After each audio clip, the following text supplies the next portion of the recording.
Xiao Yan juga menemukan gadis yang mengikutinya, dan segera membawa Yueru berkeliling beberapa kali untuk menyingkirkan gadis itu. Aku benar-benar kesal, kenapa aku kehilangannya. Binatang kecil itu sungguh kuat. Gadis itu menghentakkan kakinya. Menurut Yueru, pegunungan binatang iblis di luar Qingcheng, yang juga dikenal sebagai pegunungan es dan salju, seharusnya menjadi pegunungan paling megah dan agung yang pernah dilihat Xiao Yan selama bertahun-tahun. Awan dan kabut tebal menyelimuti sebagian besar pegunungan, sehingga sulit bagi orang untuk melihat dengan jelas. Terlebih lagi, tampaknya terdapat energi yang sangat besar di dalam awan dan kabut tersebut. Di bawah energi yang sangat besar ini, bahkan Xiao Yan pun merasa sedikit kedinginan. Tak heran jika tak ada yang berani terbang. Berdiri tinggi di langit, menatap pegunungan di bawah, dan menatap kerumunan orang, meskipun ia tahu bahwa godaan dari apa yang disebut ciptaan agung itu pasti tidak kecil, ketika ia melihat kerumunan yang begitu besar, ia masih tercengang. Mendapatkan kesempatan yang sangat kecil dari orang-orang yang tak terhitung jumlahnya ini sungguh luar biasa. Kesulitan ini sungguh luar biasa. Sambil tersenyum masam, Xiao Yan bersama Yueru dan Xiao Yi di pundaknya untuk memilih tempat terpencil, lalu melompat dari gunung. Dalam sekejap, sebuah puncak pohon muncul di luar pegunungan salju, matanya melihat sekeliling, dan ia melihat banyak orang duduk bersila di puncak-puncak pepohonan di sekitarnya. Karena pegunungan es dan salju dikelilingi awan dan kabut sepanjang tahun, dan terdapat banyak monster kuat, hanya ada 3 tempat masuk yang aman, dan tempat Xiao Yan berada saat ini adalah salah satunya, tetapi pintu masuknya saat ini telah diblokir. Dihuni oleh kerumunan manusia, Xiao Yan tiba-tiba terdengar suara kicau burung bangau yang jelas dan nyaring, dan langsung menarik perhatian banyak orang. Xiao Yan pun mengikuti arah pandangannya, hanya untuk melihat di kejauhan, seekor burung bangau raksasa dengan energi warna-warni, mengepakkan sayap raksasanya, terbang cepat menuju salah satu dari 3 pintu masuk pegunungan es dan salju. Apakah segelnya akhirnya melemah? Xiao Yan menatap badai energi di pintu masuk dan tak bisa menahan diri untuk bertanya. Waktu berikutnya dihabiskan untuk menunggu seperti biasa, dan ketika penantian semacam ini berlangsung selama hampir 3 hari, energi antara dunia ini tiba-tiba menjadi bergejolak. Pada saat energi bumi baru saja berubah, Xiao Yan yang duduk bersila di atas pohon, tiba-tiba membuka matanya yang sedikit tertutup. Apakah akhirnya saatnya untuk memulai? Pegunungan raksasa yang diselimuti kabut. Pada saat ini, suara gemuruh rendah terdengar dari langit pegunungan yang tinggi, dan disertai dengan suara keras ini, juga terdapat energi yang luar biasa. Di tengah awan dan kabut tebal, energi dahsyat melonjak dengan cepat. Pemandangan aneh ini membuat banyak orang berseru takjub.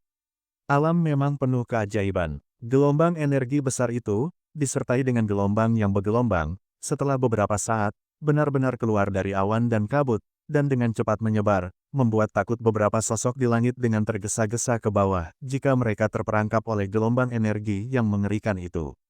Bahkan seorang Dodi yang kuat akan terluka. Gelombang energi yang dahsyat berubah menjadi warna-warni yang indah, ia bagaikan sungai yang luas dan berwarna-warni. Menggantung di langit, sungguh indah, tetapi di balik keindahan ini, tersembunyi krisis mematikan. Gelombang energi warna-warni yang dahsyat terus menyebar dari pegunungan. Pada saat ini, banyak orang dapat merasakan bahwa energi di pegunungan es dan salju berangsur-angsur menjadi ganas. Sepertinya pegunungan es dan salju telah menarik semua energi antara langit dan bumi di dekatnya. Menghadapi pemandangan spektakuler seperti itu, bahkan Xiao Yan pun tak bisa menahan rasa takjub. Dengan persepsi jiwanya yang luar biasa, ia dapat merasakan dengan lebih jelas bahwa energi dalam gelombang warna-warni itu telah mencapai tingkat tertentu. Sungguh tingkat yang mengerikan, seperti yang diharapkan dari benua Dodi, pemandangannya begitu menakjubkan, bagaimana mungkin kau bisa melihatnya di tempat lain? Sambil terkekeh, Xiao Yan berdiri dan mengalihkan pandangannya ke pegunungan es dan salju. Saat ini, energi di pegunungan telah berkembang pesat. Berkultivasi di sini tidak akan memakan waktu lama. Namun, dengan setengah usaha, hasilnya pasti akan berlipat ganda. Tak heran banyak orang masih tertarik setelah tahu bahwa peluang besar itu. Pandangannya beralih dari pegunungan, dan akhirnya berhenti di tempat pegunungan itu masuk. Di sana, kerumunan manusia yang luas mulai bergerak. Dimanapun itu, yang pertama selalu memiliki manfaat khusus. Orang yang memasukinya akan mendapatkan efek terbaik, jadi semua orang ingin menjadi yang paling beruntung terlebih dahulu. Melihat kerumunan manusia, Xiao Yan tersenyum tipis. Kali ini, pertarungan peluang besar itu agak di luar dugaannya. Agaknya kompetisi ini akan cukup seru, dan dia juga ingin mencobanya. Generasi muda ini di dekat King Cheng di benua Xuanling. Langkah apa yang sebenarnya bisa kita capai? Seberapa jauh perbedaan antara saya dan mereka? Ledakan. Ketika Xiao Yan sedang berpikir, tiba-tiba terdengar suara langkah kaki yang kacau dan keras serta suara gemuruh yang keras. Saat melihat kerumunan manusia itu, tiba-tiba bergerak menuju ke dalam pegunungan. Yueru, pergilah ke reruntuhan dan ikuti aku dari dekat. Ayo kita ke tujuanmu dulu. Soal kesempatan, jangan terburu-buru. Meskipun kesempatan besar ini memiliki godaan yang besar, ia juga memiliki ancaman yang mematikan, kata Xiao Yan. Yueru juga menyadari rencana Xiao Yan, jadi dia tidak bisa menahan diri untuk mengangguk dengan agak terharu, dan berkata, semuanya terserah padamu. Untuk sementara, seluruh pinggiran pegunungan es dan salju menjadi ganas pada saat ini. Karena semua orang yang hadir tahu bahwa apa yang disebut kekayaan besar itu akan hilang ketika terlambat. Memikirkan surga dan neraka, kesempatan besar ada di depan Anda, dan mungkin ada daya tarik yang tak tertandingi dari keluarga kerajaan Xuanling. Bagaimana mungkin orang-orang yang hadir tidak tertarik? Di dalam pegunungan es dan salju, suhunya rendah, dan kabut masih menyelimuti. Kabut bercampur dengan sedikit energi yang kuat, yang sangat membatasi pandangan orang. Di tengah keheningan pegunungan, dua sosok manusia menerobos masuk ke dalam hutan. Seketika mendarat dengan ringan, menampakkan wajah muda, yaitu Xiao Yan dan Yueru.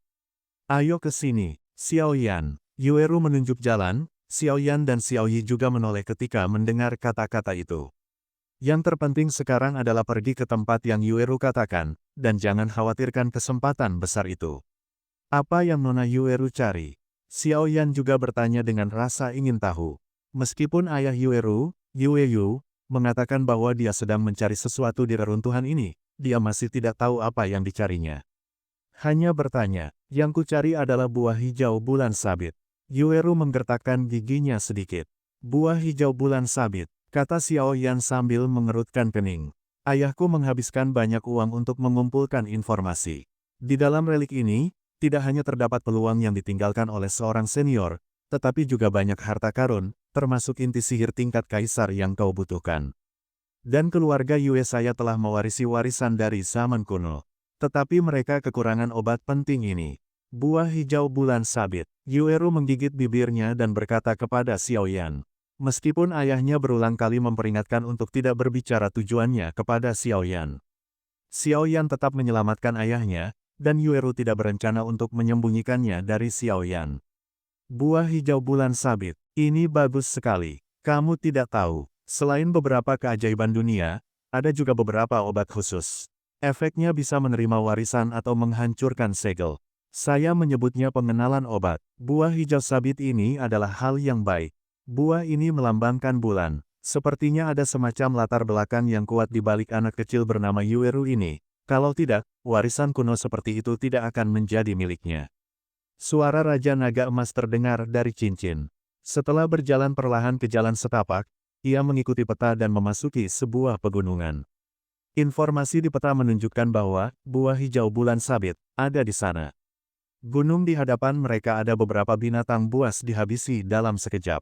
Seperti yang diharapkan dari pemuda luar biasa yang berada di King Cheng, memang memiliki beberapa keterampilan.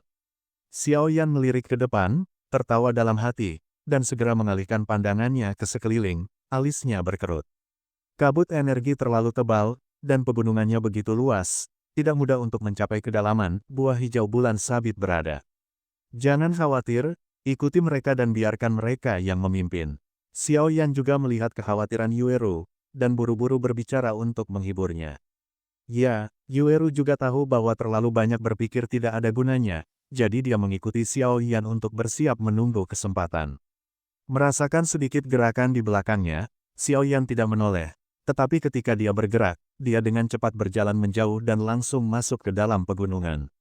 Berhenti, melihat Xiao Yan hendak pergi, wanita bergaun warna-warni itu langsung berteriak dingin. Xiao Yan tampaknya tidak mendengar teriakannya, tetapi langkah kakinya semakin cepat. Saat langkahnya semakin cepat, suara angin kencang tiba-tiba di belakangnya. Wajah Xiao Yan sedikit serius. Sehelai kain satin sutra warna-warni tertiup angin kencang melesat, akhirnya menembus pohon raksasa yang menjulang tinggi di depannya. Meskipun satin berwarna tersebut tampak terbuat dari kain, ia memiliki kilau metalik yang samar, yang jelas bukan benda biasa. Melihat ini, Xiao Yan menghindari serangannya. Dengan jentikan tangan gioknya, sutra dan satin warna-warni lainnya melesat dari lengan bajunya, menuju Xiao Yan. Menghadapi wanita ini yang terus-menerus, hati Xiao Yan pun dipenuhi amarah. Xiao Yan tiba-tiba berbalik, lengannya menyambar benang sutra itu, api putih susu muncul dari telapak tangannya, lalu segera mengikuti benang sutra itu, berubah menjadi garis api, langsung ke arah wanita itu. Melihat datangnya garis api, tatapan wanita yang mengenakan rok warna-warni itu juga sedikit serius, seolah-olah semangat juang yang kuat yang terbentuk dari perpaduan angin dan guntur juga melesat keluar di sepanjang sutra dan satin, dan akhirnya bertabrakan dengan garis api. Ledakan, sebuah ledakan di pegunungan yang tenang, dan akibat dari dua gelombang dahsyat itu secara langsung mengguncang kabut tebal di sekitarnya, dan terjadilah sebuah lubang sedalam lebih dari setengah meter di ruang terbuka. Saat ini, banyak orang mulai menerobos masuk ke pegunungan. Ketika mereka mendengar ledakan itu, mereka semua bergegas maju. Ketika mereka melihat bahwa wanita itu adalah Nona Feng Yi yang terkenal, mereka semua terkejut. Mata yang terkejut tertuju pada pria asing di seberang. Orang yang bisa melawannya pasti bukan orang biasa. Semangat juang yang terbentuk dari perpaduan atribut angin dan guntur. Nama Nona Feng Yi memang pantas. Meskipun satin sutra warna-warni itu telah terkena api yang begitu dahsyat, kain itu tidak hancur. Mata Xiao Yan tertuju pada wanita bergaun warna-warni itu. Dia tidak menyangka wanita ini ternyata memiliki dua tipe atribut. Tipe ini mungkin tidak selangka tubuh racun, tetapi juga cukup langka. Sejujurnya, Xiao Yan juga bisa dihitung sebagai dua tipe atribut, api dan kayu. Tentu saja api yang mendominasi, dan kayu, hanya sedikit, tentu saja, setiap alkemis. Hal ini, merupakan atribut yang diperlukan. Kedua atribut itu sebenarnya tidak terlalu cocok untuk dikultivasi, karena tidak mudah digabungkan. Jenis atribut Xiao Yan tidak buruk, hanya ada sedikit energi kayu di tubuhnya, tetapi wanita di depannya, sebenarnya penggabungan sempurna dari dua atribut, kekuatannya tiba-tiba melonjak. Kau bisa mematahkan seranganku, kau juga sangat kuat.